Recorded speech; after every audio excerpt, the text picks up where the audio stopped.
प्रिय विद्यार्थियों, कल अपन राजस्थान की मिट्टियों का वितरण अध्ययन कर रहे थे। तो अपन 4 प्रकार की मिट्टियां कल पढ़ चुके थे।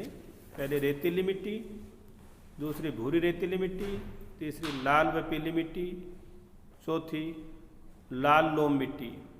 आज 5वीं प्रकार की मिट्टी का अध्ययन करेंगे, मिश्रित लाल और काली मिट्टी। यह मिट्टी भीलवाड़ा और उदयपुर के पूर्वी भागों में एवं चित्तौड़गढ़, डूंगरपुर व बांसवाड़ा जिलों में मिलती है। लाल मिट्टी मालवा पठार की काली मिट्टी का ही विस्तार है।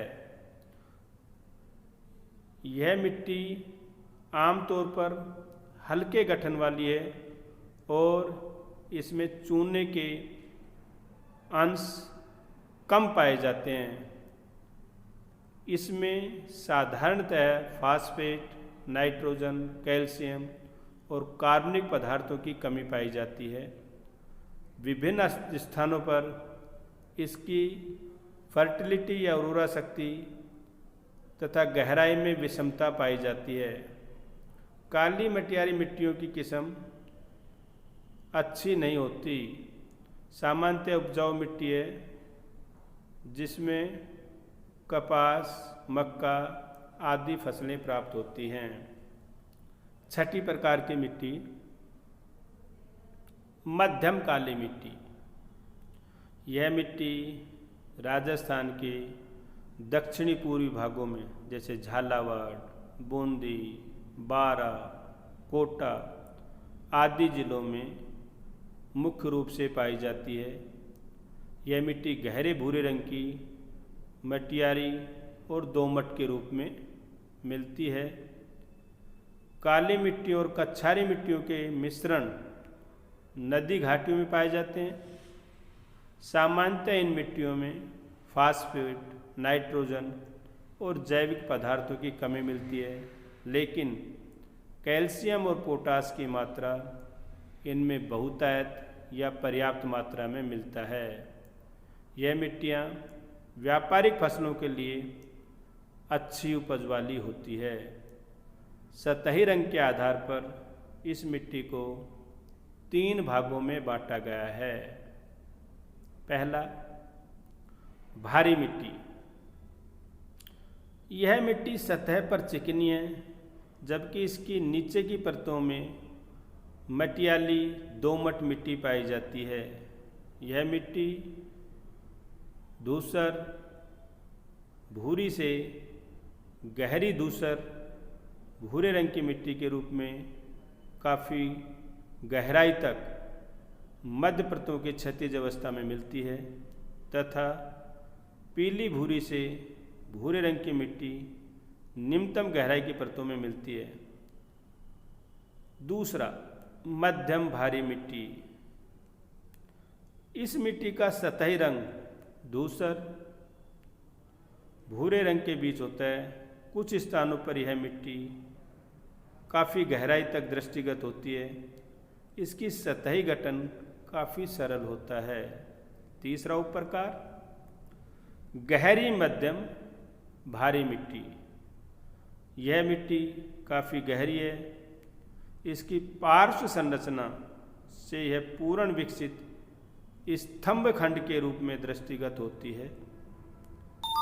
रेतीली दोमट मिट्टी से दोमट तथा पीली भूरे रंग से गहरे हल्के भूरे रंग में यह मिट्टी मिलती है।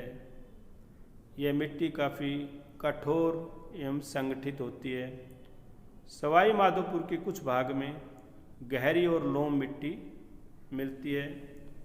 उपरोक्त तीनों प्रकार की मिट्टियों में प्राय जैविक पदार्थ, कार्बन और नाइट्रोजन की मात्रा निम्न तथा मध्यम पाई जाती है।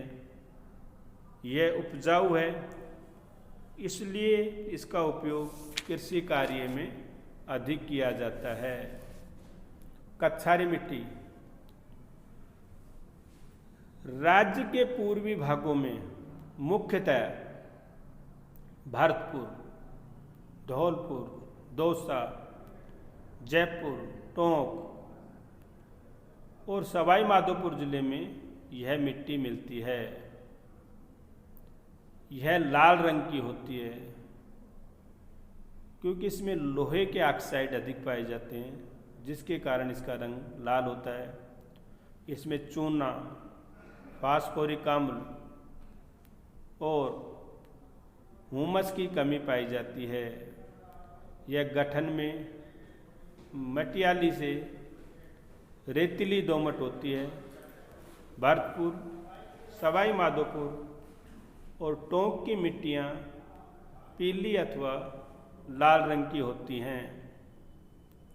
लवणीय और क्षारीय मिट्टी के छोटे छोटे भूभाग वहाँ पाए जाते हैं जहाँ जल स्तर ऊंचा होता है।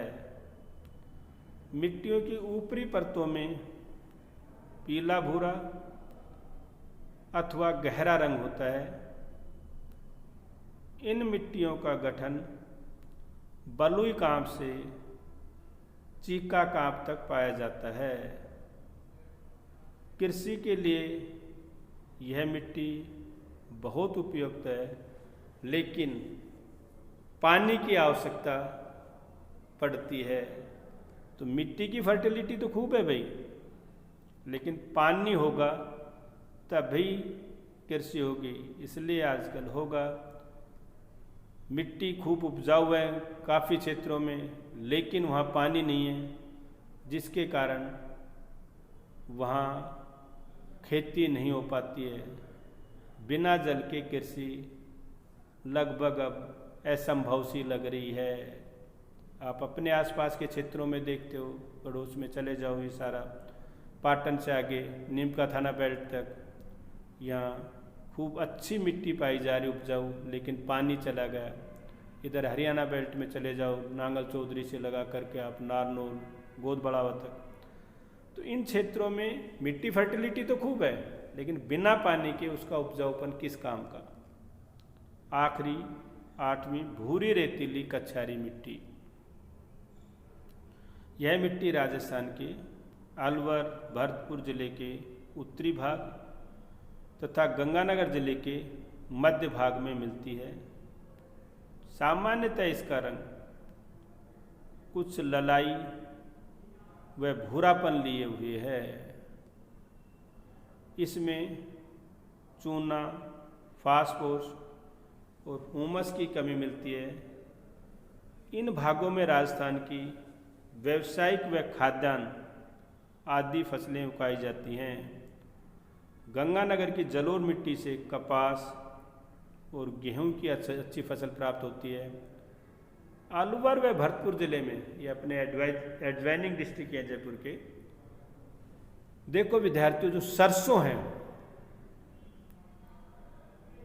ये राजस्थान की सबसे अधिक पैदावार भरतपुर और अलवर जिले में ही होती है। इस कारण ये तो अपन देख पाते हैं कि राजस्थान की अधिकतर सरसों का उत्पादन इन जिलों में हो रहा है। तो जो भूरी रेतीली कछारी मिट्टी है वो मुख्यतः सरसों, उसके बाद गेहूं और चना, इसके लिए सबसे अधिक इसमें पैदावार होती है। अब अपन मिट्टियों की उर्वरता के आधार पर वर्गीकरण पढ़ेंगे। पहला, रेतीली मिट्टी। दूसरा, रेतीली चूना रहित मिट्टी। तीसरा, रेतीली धोरयुक्त मिट्टी। चौथा, रेतीली जलोढ़ मिट्टी। पांचवा, सिरनोजम मिट्टी। छठा, जिप्सम एवं चूना युक्त मिट्टी। सातवां, भूरी चूना युक्त मिट्टी।